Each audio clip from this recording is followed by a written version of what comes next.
আসসালামু আলাইকুম ভিউয়ার্স, আশা করি সবাই খুব ভালো আছেন। আলহামদুলিল্লাহ আমরাও আছি মোটামুটি। তবে ঘরের সবাই অসুস্থ, যেহেতু এখন ওয়েদারটা এই গরম, এই রোদ, এই বৃষ্টি, তো এই ওয়েদারে আসলে মোটামুটি ঘরই সবাই অসুস্থ।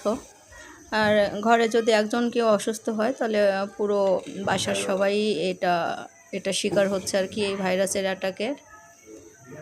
যাই হোক, সকালবেলার নাস্তায় এটা হলো গরুর পায়া বা নেহারি। এটা আমি আরও 2-3 দিন আগে এটা জ্বালিয়ে নিয়ে, মানে মোটামুটি ভালো মতো জাল করে কয়েকদিন নিলে এটার অরিজিনাল যে স্বাদ বা ফ্লেভারটা সেটা পাওয়া যায়। তো আজকে সকালবেলা আমি শুধু বাগার দিয়ে নিয়েছি বা পেঁয়াজ বেরেস্তা দিয়ে ভেজে এটার মধ্যে দিয়েছি।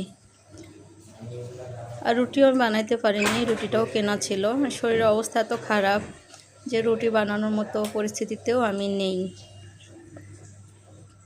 তো এটা কেনা রুটি, দোকান থেকে কিনে আনা হয়েছে।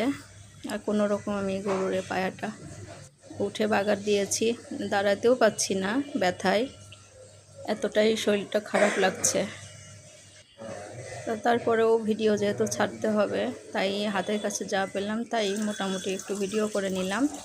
আর এটা হলো আনারস, জ্বরের মধ্যে তো এটা খাওয়া খুবই ভালো, মুখের যে তিতা ভাব সেটা থাকে না। মোটামুটি আমরা তো সবাই জানি এটা জ্বরের জন্য খুবই উপকারী এবং রুচিবর্ধক।